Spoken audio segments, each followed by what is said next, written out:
নিরামিষের দিনে যদি এইভাবে সবজি বানানো যায় না, খেতে অসাধারণ লাগে। তো আজকে আমি এটা বানাচ্ছি। আলু, পেঁপে আর এদিকে মটর ডাল ভিজিয়ে রেখেছিলাম, সেটাকে বড়া করে নিয়েছি। আলু পেঁপে দিয়ে একটা সবজি, মটর ডালের বড়া। তো মটর ডালের বড়াটা আমি এর মধ্যেই দেবো। কিভাবে আমি রান্নাটা করছি চলো তোমাদের সাথে শেয়ার করি। নমস্কার বন্ধুরা, ওয়েলকাম টু মাই চ্যানেল। দেখো এই পেঁপেটা এখন কাটবো, আলু কাটবো। আজকে আলু পেঁপের সবজি বানাবো, তরকারি বানাবো। আর এই মটর ডালের বড়া দিয়ে। তো মটর ডালের বড়া দিয়ে তোমরা কে কে এভাবে করেছো আমার কমেন্টে অবশ্যই বলো। তো মটর ডালের বড়া দিয়ে না খুব ভালো লাগে আলু পেঁপের রেসিপি। তো দেখো আলু আর পেঁপেটাকে এইভাবে কেটে নিয়ে লবণ হলুদ দিয়ে সেদ্ধ করে নিয়েছি। আর পেঁপে তো সেদ্ধ করতেই হবে। আর এদিকে মটরের ডাল ভিজিয়ে রেখেছি, যতটা লাগবে আমি ততটাই বাটবো। আর এদিকে আদা জিরে 1.5 চামচের মতো, 3টে শুকনো লঙ্কা শিলে বেটে নেবো। হাতে বাটা মশলা রান্না সবসময় খেতে ভালোও লাগে, আর রান্নাটা না স্বাদও হয়, সুস্বাদু হয়। তো দেখো আমি ইচ্ছা করে আজকে মিক্সিতেই বাটলাম না, মিক্সিতে বাটিনি। কারণ হলো ডালটাও কিন্তু আমি মিক্সিতে বাটতে পারতাম। এর আগে আমি ডাল না মিক্সিতে বেটে দেখেছি বড়া করে, সেই ডালটা না বড়াটা স্বাদ হয় না, কেন জানি না স্বাদ হয় না। তবে হাতের শিলে যেই বাটাটা বড়া করি না খুব ভালো লাগে। আর এই যে আমি যে মটর ডালটা বাটলাম না, এটা না বড়াটা গরম ভাতের সাথে অসাধারণ লাগে। তো দেখো আমি এতটাই নিয়েছি, এর মধ্যে একটু লবণ দিয়েছি, লবণ দিয়ে মাখিয়ে নিয়ে এবার সাদা তেলের মধ্যে কড়াইতে তেল দিয়েছি। তেল গরম হয়ে যাওয়ার পরে বড়াগুলো একটা একটা করে এর মধ্যে দিয়ে ছোটো ছোটো করে আমি ভেজে নেব।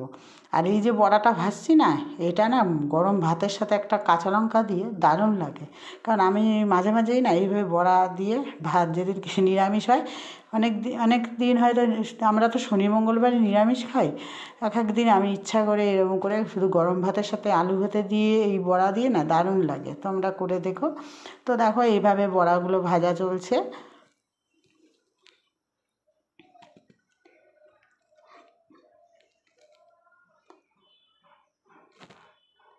তো আমি বড়াগুলো সব ভেজে নিয়েছি। এইবার ওই তেলের মধ্যে আমি 2টো তেজপাতা আর একটু জিরে ফোড়ন দিয়েছি।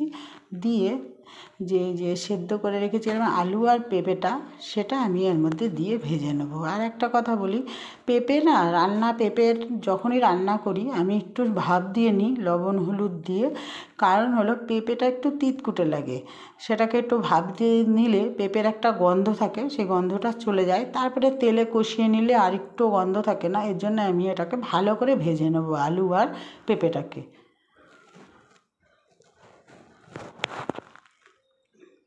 তো ভাজা আমার হয়ে গেছে। এইবার আমি আর একটু সর্ষের তেল দিয়ে দিয়েছি। দিয়ে যে হাতে বাটা মশলাটা দিলাম না, বেটেছিলাম না, এটা এর মধ্যে দিয়ে দিয়েছি। দিয়ে মশলা ধোয়া জলটা দিয়ে নাড়াচাড়া করে এর মধ্যে এবার পরিমাণ মতন হলুদ দেবো, স্বাদ মতো লবণ দেবো, একটু চিনি দেবো, আর 1 চামচ লঙ্কা পাউডার দেবো। দিয়ে ভালো করে কষিয়ে নেবো। সব আমি এক জায়গা করে রেখেছি। দেখো হলুদ লবণ লঙ্কা পাউডার চিনি। আর চিনিটা আমি দিলাম কেন, কারণ নিরামিষ তরকারিতে একটু চিনি দিলে ভালো হয়, আর পেঁপের তরকারিতে তো একটু চিনি দিতেই হবে। আর এই যে আজকে সবজিটা বানাচ্ছি, এটা না রুটির সাথে খুব ভালো লাগে। পরোটার সঙ্গে ভালো লাগবে কি না আমি জানি না, পরোটার সাথে আমি খাইনি, যেটা খাইনি সেটা বলবো না।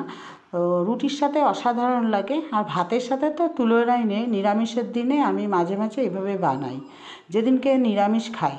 তো দেখো মশলাটা কষে যাওয়ার পরে আমি আলু আর পেঁপেটা এর মধ্যে দিয়ে দিয়েছি। দিয়ে ভালো করে এটার সঙ্গে মিশিয়ে কষিয়ে নেব। আর এটা যে মশলাটা আদা জিরে, আজকে নিরামিষ খাবো জন্য আমি নিরামিষভাবেই করলাম। আর এটার মধ্যে না রসুন আদা দিলেও খুব ভালো লাগে। আর এই দেখুন মটরের ডাল বড়াটা এইভাবে ভেজে নিয়েছিলাম। তো রসুন আদা দিলে কেন ভালো লাগে আমি বলছি। রসুন দিলে না পেঁপের তরকারিতে রসুন দিলে খুবই ভালো লাগে। তো আজকে আমি যেহেতু আজকে আমরা নিরামিষ খাই, আজকে মঙ্গলবার আর শনিবার দিনটা আমরা নিরামিষ পালন করি।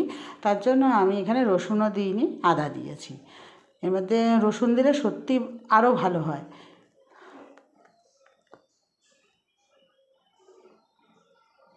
তো এইভাবে ভেজে নিয়েছি, কষিয়ে নিয়েছি। নেওয়ার পরে এর মধ্যে আমি জল দিয়ে দেবো। তো কষানো প্রায় শেষ হয়ে গেছে। তো এইবার আমার জল দিয়ে দেবো, আর জলটা আমি পরিমাণ মতোই দেবো। জলটা না খুব বেশিও দেবো না, খুব কমও দেবো না, কারণ বড়িগুলো যেই বড়াগুলো করেছি এটার মধ্যে দেবো, তবে এখন দেবো না, আমি নামানোর আগে বড়াগুলো হাতে যে বড়াগুলো করেছি সেগুলো এর মধ্যে দিয়ে দেবো। তো দেখো ফুটে গেছে, প্রায় হয়ে এসছে। তো এইবার আমি বড়াগুলো এর মধ্যে দিয়ে দিচ্ছি, দিয়ে নাড়াচাড়া করে নামিয়ে নেবো, আর 1 চামচ গাওয়া ঘি দিয়ে দেবো। তো আর একটা কথা বলি, এটা না এটার মধ্যে ধনেপাতা দিলেও ভালো লাগে, ধনেপাতার থেকে এর মধ্যে গরম মশলা দিলে বেশি ভালো লাগে। আজকে আমি গরম মশলা দিলাম না, 1 চামচ গাওয়া ঘি দিয়ে দিয়েছি, কারণ গরম মশলা অনেকে পছন্দ করে না, আমাদের ঘরে অনেকে খায় না, সেই কথা ভেবে আজকে আমি গরম মশলা দিইনি, তবে গরম মশলা দিলে খুবই ভালো লাগে। তো আমার রেসিপিটা হয়ে গেছে, আলু পেঁপের সবজিটা। এইবার হলো নামিয়ে নিচ্ছি। দেখো, তো আমার ভিডিওটা কেমন লাগলো নিরামিষ তরকারিটা তোমরা অবশ্যই কমেন্টে বলো। নতুন যারা আমার চ্যানেলটিকে সাবস্ক্রাইব করে দিও, আর পুরনো বন্ধুদের অনেক ধন্যবাদ আমার ভিডিওতে লাইক কমেন্ট করার জন্য।